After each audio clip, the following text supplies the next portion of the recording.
Hello, my quarantine questers. So, for today's video, in celebration to hitting 100 subscribers, I'm going to tell you all my first time playing D&D.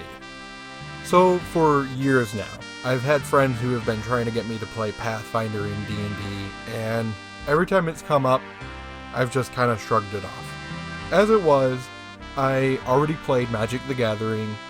I have spent basically an entire year's worth of my life on RuneScape.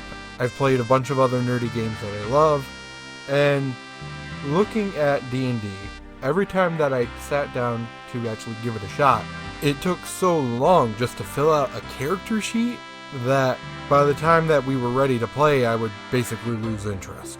But part of that was mainly because I understood it as you roll dice, you hit the dude. You roll dice, you hit the dude. You roll dice, you hit the dude. And that was the game. That was what I understood it looking from the outside in. It was around that time that I had started listening to a lot of the text-to-speech videos and green text stories. Mainly the ones from X or just some of the other nonsense that's on there. But what started me off interested in D&D, I would listen to the tabletop games threads. And some of these stories that people were telling were amazing. And it was also around that time that I started to work at a game store. And as I said, I had already been playing Magic the Gathering. So eventually, seeing more people playing these role-playing games, plus the popularity of it springing up online more and more, I eventually decided, you know what, I want to play this game. So I went ahead and I picked up the Pathfinder 2 playtest book and poured over its pages, reading tons and tons, watched a bunch of videos, found a few people to play, and threw together a little haphazard starter quest.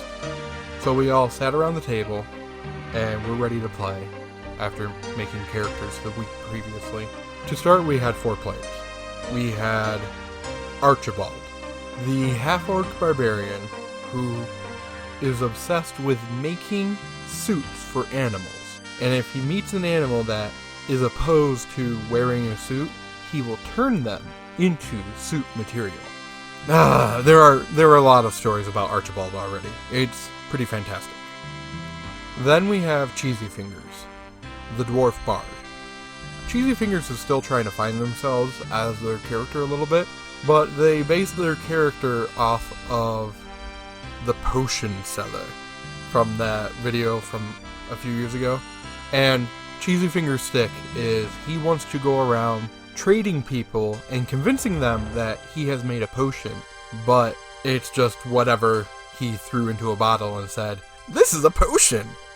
We then have Mavis, the halfling druid who runs around the forest dressed in leaves, and she believes in upholding animal rights, and it's not right to abuse animals. You know, animals can eat animals because that's part of nature, but you shouldn't abuse animals. So that right there, Mavis clashes with Archibald a lot, so it's pretty great. And then we have, man, I can't even remember her name. I really want to say it was Athena. It was either a half-elf or an elf soldier who was enslaved in the gladiator rings, and after winning her freedom, left the city, but ended up falling addicted to drugs and alcohol, and now lives her life in squalor. And now she's trying to get money for her addictions, basically. And that was the team. And I had to figure out a way on how to tie them all together. And so what I ended up doing was the age-old fantasy trope, because I couldn't think of any good ideas. And I made a wizard.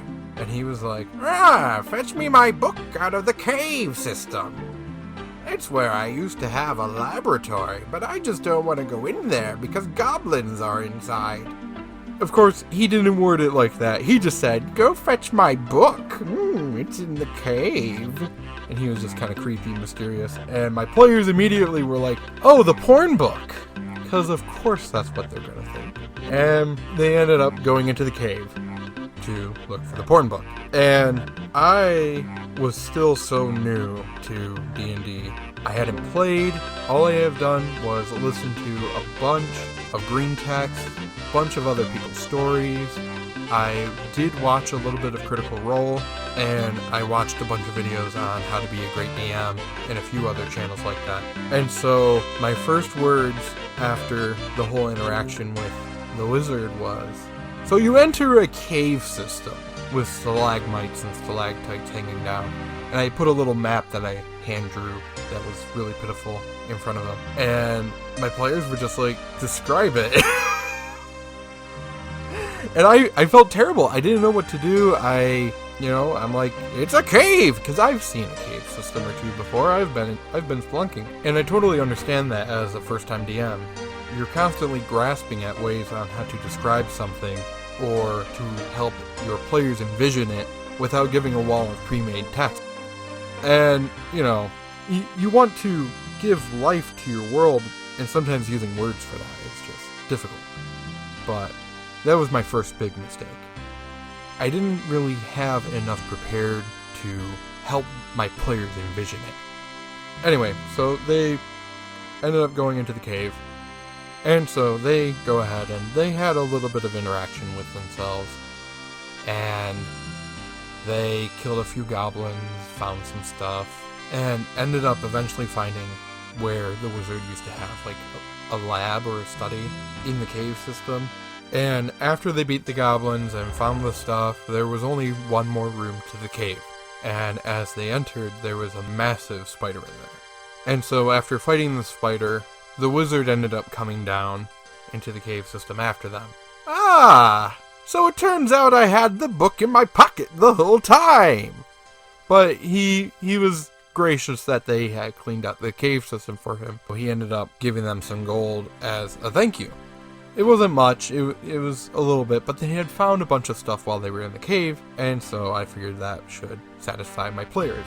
And so, as my players were getting the reward, one of the players, or some of the players, I can't even remember, they were not satisfied with that reward. And this is something I have learned ever since I became a DM.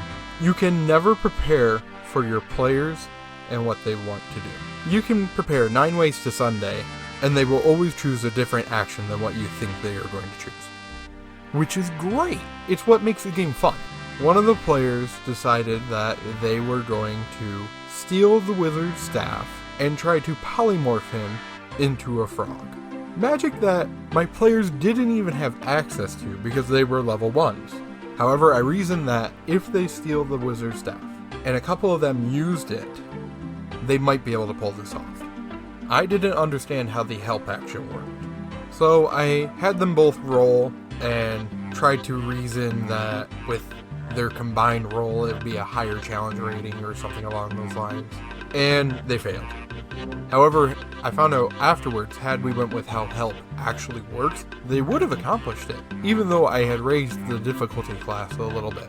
And so now, after completing this weird quest, I really didn't have a way to tie the party together aside from that. I do wish I understood how the help action worked, because otherwise they would have had this wizard who they turned into a frog. And the wizard might have been a more notable NPC that people would be wondering, where in the world did he go? The 3 big things I learned my first session. You have to help your players envision the world and give life to the world. You can never over-prepare.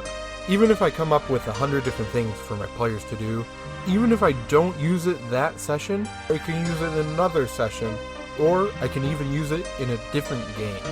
Lastly, granted, we were all new to the game, but I wish I had understood how the help action worked. So if you are interested in hearing more of my mess-ups and fails, go ahead and leave me a comment below. I probably won't do them all the time. It will probably be on the subscriber milestone marks, because honestly, most of my experience is sitting behind the screen, and it's my players.